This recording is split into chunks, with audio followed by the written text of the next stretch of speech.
judicial. Okay? So, ang ginawa ni Bangag, di ba, tama tayo, tama kayong lahat, na during Asian Summit, dahil nga nag-a-apply itong Timor-Leste na maging part of that, ngayon, mga papalangga, inamin talaga ng Bangag administration na hiniling nila ang ulo ni Arnie dahil gigil na gigil sila kay Arnie Tevez. Ginawa ng mga abogado ni Arnie Tevez, yan si Attorney Topacio, ang lahat ng legal revenue avenue, muntik na mag-revenue, okay? Or legal avenue o remedies, yung palang ibig ko sabihin, para dumaan sila sa tamang proseso dahil nga si Arnie Tevez ay tinamnan, according to him, yung mga kaso na siya ay gumurgor ay hindi naman pa napapatunayan sa hukom. Ibig sabihin, inosente pa si Arnie Tevez. Ang ginawa lang ng Bangag administration ay binugbog sa mainstream media na si Arnie Tevez ay pinalabas nila na ito ay isang kriminal. Hindi pa po nalilitis si Arnie Tevez sa kahit anong hukom. Pero pinalabas na nila na masamang tao si Arnie. Pero ang totoo, ang ginawa ni Bangag ay nilabag niya ang international law. I think nabanggit yan ni Attorney Topacio at ni Attorney Harry Roque. Malinaw na ito ay political persecution. Hindi nila, dahil nga may interest, itong si Horta, ipinagkanulo niya yung ulo ni Arnie Tevez sa naglalaway na mga demonyo sa Pilipinas katulad ni Bangag at ni Liza Tanas. Dahil ang expose ko dyan sa inyo, kung natatandaan ninyo, kaya tinatarget yan si Arnie Tevez dahil sa gambling business dyan sa Negros na ginustong kamkamin ng Bangag administration. Kaya gumawa sila ng mga iba't ibang krimen. Okay? Hanggang naibintang na ito kay Arnie, 'di ba? Yung mga nasa Bilibid, ang dami nun eh. 'Di ba? Yung mga may yung si alimutan na natin mga pangalan, nasa dami ng issue. Pero mga kabayan, malinaw sa sikat ng araw na talagang ang Bangag administration ay yung pattern ng ginagawa nilang pangingidnap, pangbabribe, pag-extract, 'di ba? Okay, simulan natin mga kababayan. May pattern eh. Bago pa umupo si Bangag Jr. at si Liza Tanas, meron na silang pinadukot, ulitin ko, na 2 minor de edad na anak ni Sheena at ni Francis Lloyd Tichua na ka-business partner ni Bangag at ni Liza Tanas, according to Sheena. At may mga ebidensya yan. Hindi pa umuupo si Bangag, nakipagsabuatan na siya kay Teddy Boy Locsin Jr., si Liza Tanas, di ba? At si Maria Lourdes Barcelon para dukutin ang 2 bata at ilayo sa kanilang ina na si Sheena. At itong si Sheena ay nakakuha ng asylum dito sa Belgium. Okay? Yan yung unang nangyari. Ano yung pangalawang nangyari? Sino yung pinakidnap? Okay, bago pa nila pinakidnap ang Pangulong Duterte, ako pinadala nila ng assassins. Okay, pero sunod na muna natin si si Pangulong Duterte kasi successfully nakidnap nila yung Pangulong Duterte. Lumabag din sila sa karapatang pantao ni Pangulong Duterte. Nakita niyo po yan. Hindi ko na kailangan pang ulit-ulitin dahil master nyo na yung issue. Kaya nga tayo ngayon ay nandito sa daig dahil nagpapakita tayo ng suporta. Then now, Arnie Tevez. Okay? At for sure, gumagawa sila ng paraan para ma-kidnap nila ang ating kaibigang spokes Harry Roque. At diba ako, tinakot-takot din. Hi, Princess Maui Palangga. So, tinakot-takot, sinindak-sindak ako ni Santiago na gagawin nila ang lahat. Diba? They will hunt me down kahit nasa Amerika ako. At wag daw ako pakakasiguradado dahil kahit nasa Amerika ako, ay hindi ako ligtas. Threat yan. At sabi nila, sabi ni Santiago, kapag puno na ang salop, dapat nang kalusin. Meaning, dapat na akong gurgurin. Hindi naman literal yun. Na salop ng bigas, kakalusin mo. Ang ibig sabihin nun sa kasalitang kanto o sa ating mga Pilipino, kahit sa mga pelikula, kapag puno na, pelikula ni Fernando po, pag puno na ang salop ay dapat ka nang gurgurin. Yun. Sinabi ko sa inyo na nireport ko na yan mga hinayupak na yan sa FBI. Alright? Now, okay, ano nangyayari? Hindi ba malinaw lahat? Sabi ni Gia de Vinagracia, si VP Sara, iyon na nga. Sunod-sunod na nga tayong huhulihin or tatamnan ng kaso.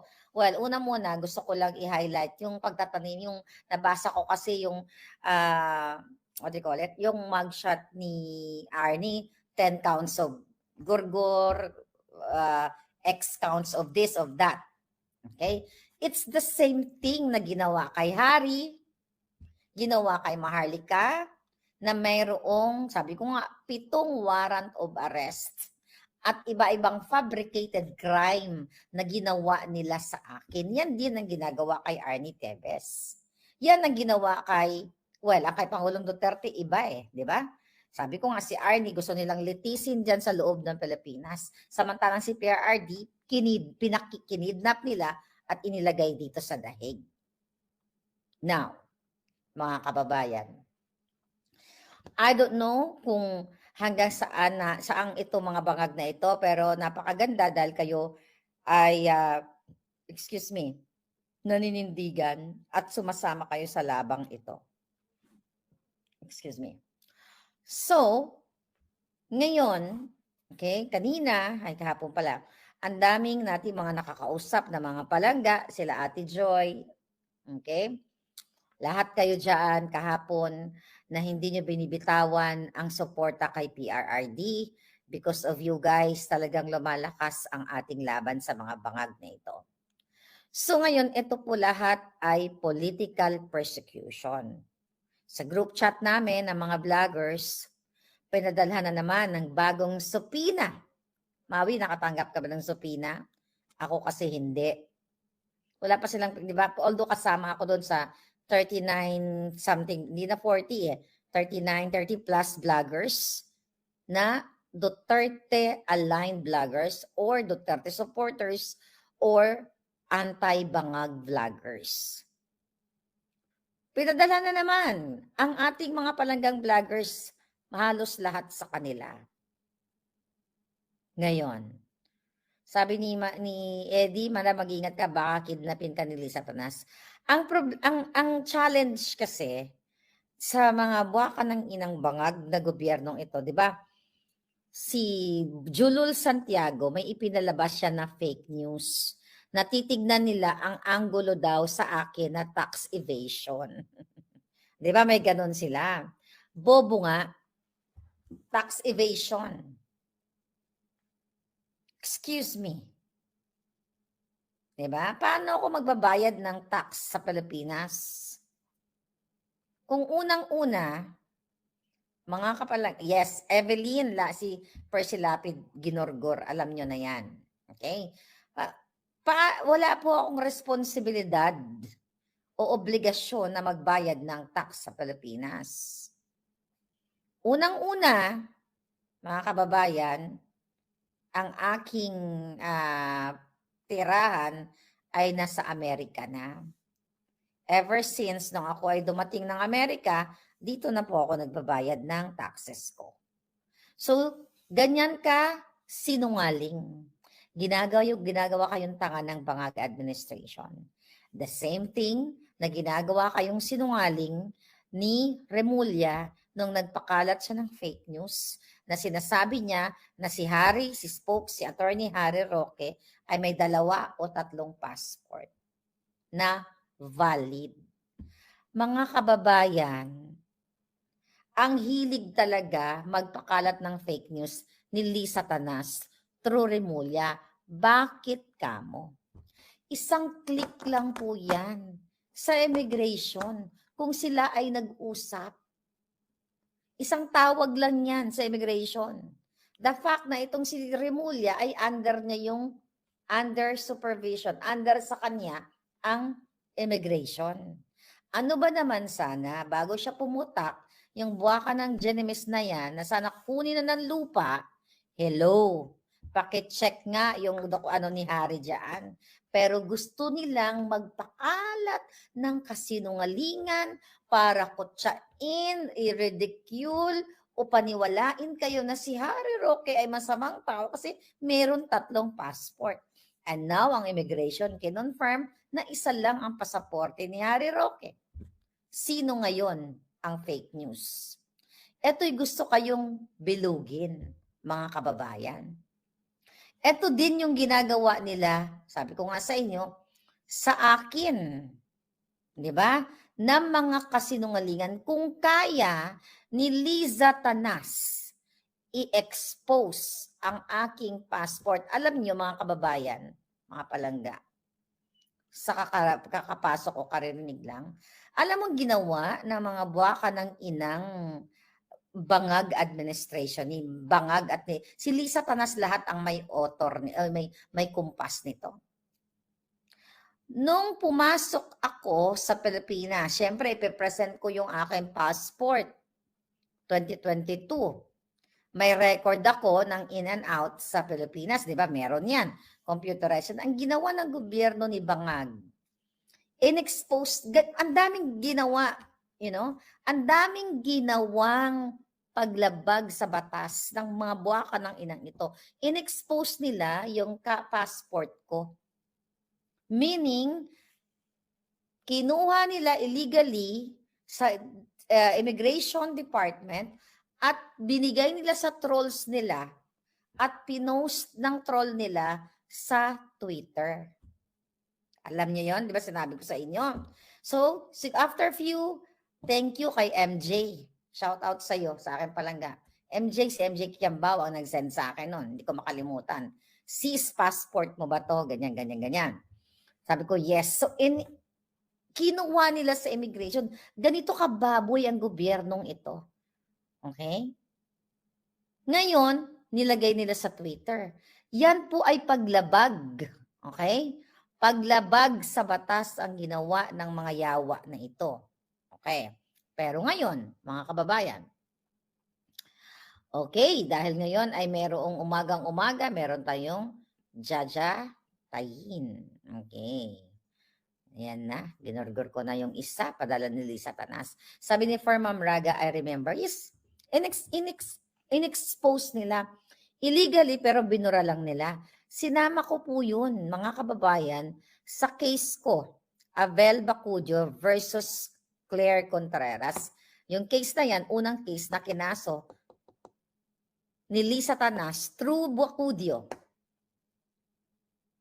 Okay? Dahil tumawag yan, si Bacudio sa mga kaibigan niya, ipinagmamalaki niya, napapailan niya ako ng kaso sa Amerika dahil gagastusan daw siya ni Liza Tanas.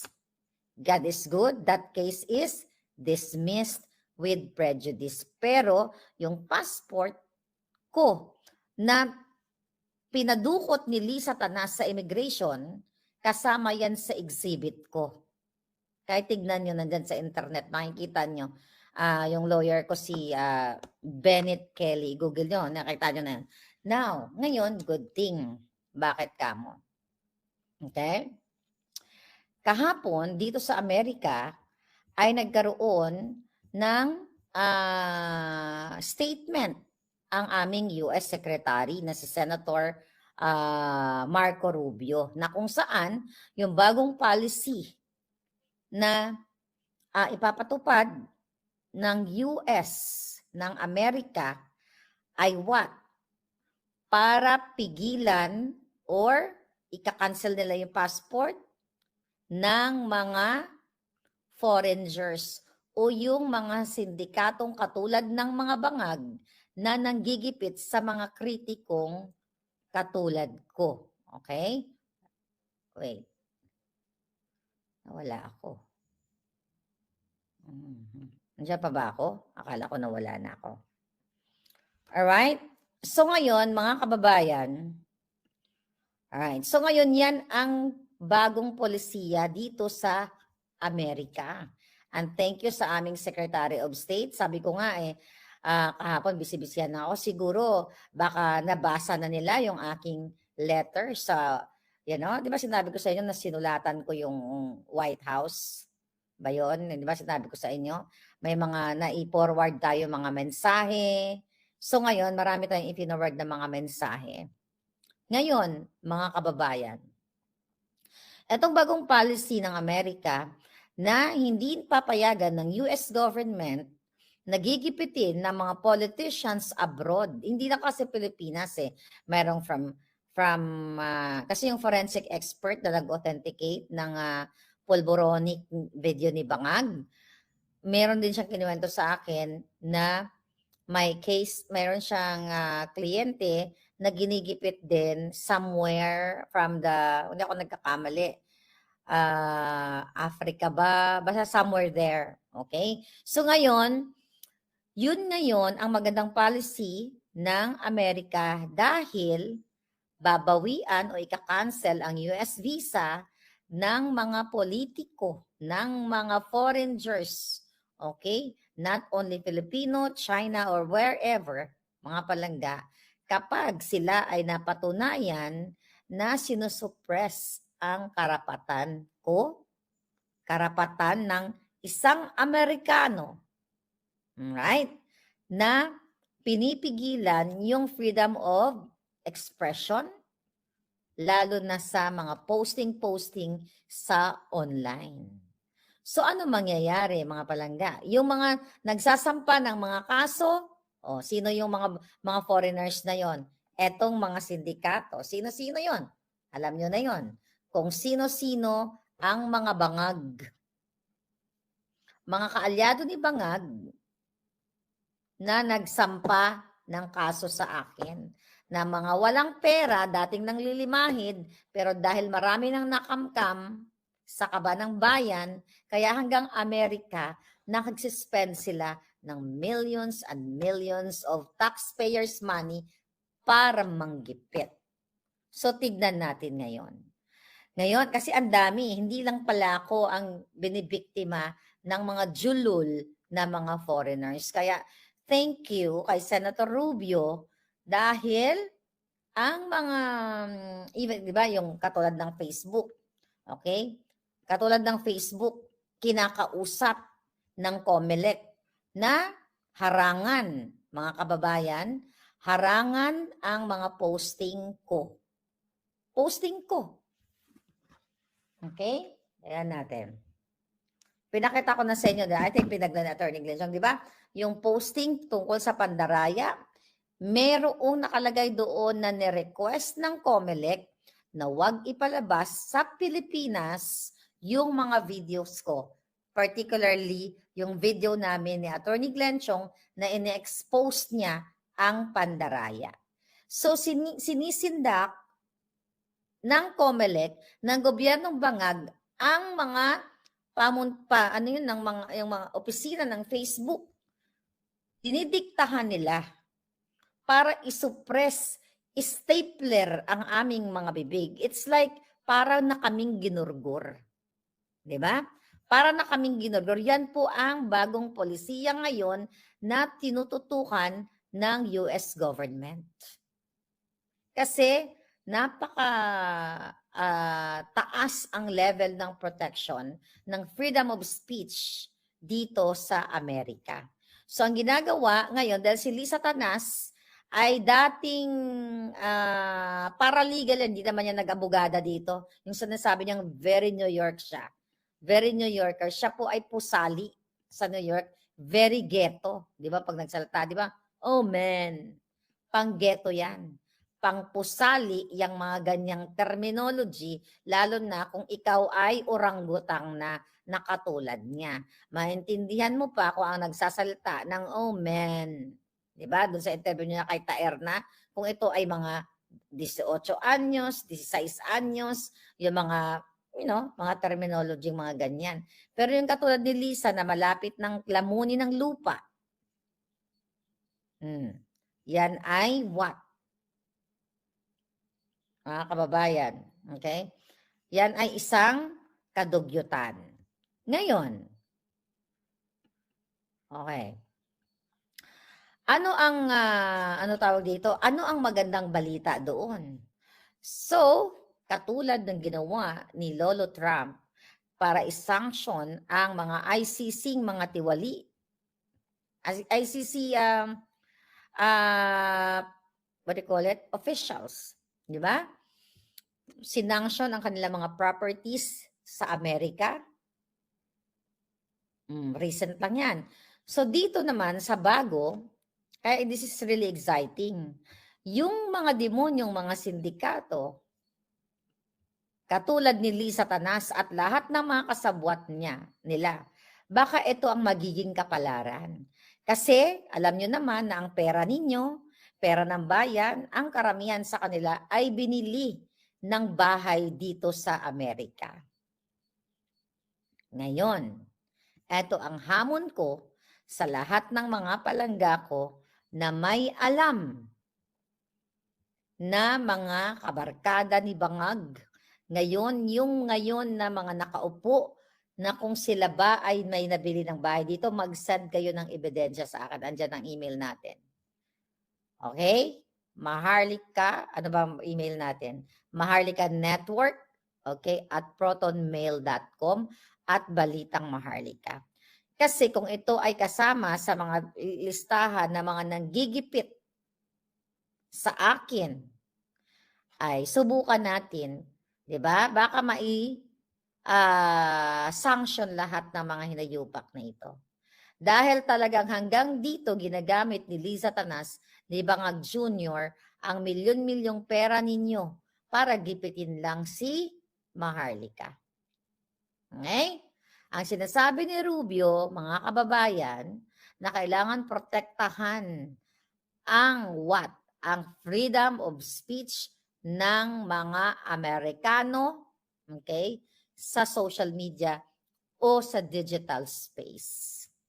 Dapat hindi pwedeng itong mga ma-impluwensang sindikato ay makakapanggipit, makakapangharas sa Amerika. At hindi yan papayagan sa panahon ni Trump at ni Rubio.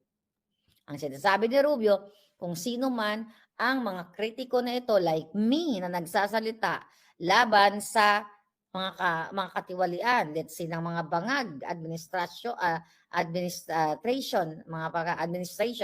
So, ibig sabihin, hindi nila pwedeng gawin ang ginagawa nila ngayon. Although sa case ko ay nilalabanan ko sila. 'Di ba? Alam nyo yan.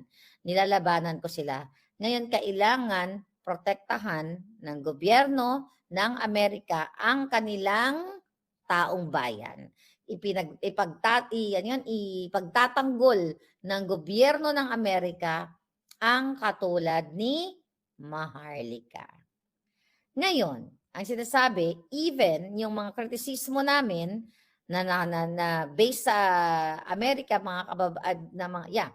kami ay based sa Amerika, yung mga kritisismo na ginagawa natin, di ba? Well, I think sa US lang ang pinag-uusapan natin, na hinaharas tayo ng mga politikong ito. Ito yung statement ni Rubio ay talagang ito ay intended para sa mga vloggers like me. Kasi ito ay legal harassment. Itong tawag dito, legal harassment, ginagamit ang pera ng bayan, gagamit si Lisa Tanas ng proxy, kukuha ng mga abogado, 'di ba? Na mamahalin, for your information, mga palangga, ang retainers fee dito, okay, ng mga abogado sa Amerika ay nagre-range siya 15 to 20,000 US dollars. Okay? 20,000, maybe more than that, depende. So kung 4 na kaso ang kinaso ni Liza Tanas, ilan ang ginastos niya? Maybe more than that sa retainer's fee pa lang. So that's, so ano na lang, magbigyan na lang tayo ng ito estimate lang. 80,000 US dollars. Okay? Sa mga binanggit kong kanilang pagnanakaw o involvement ng pagnanakaw ng mga yawa. So ngayon, mga kababayan, ito, i-add nyo, magkano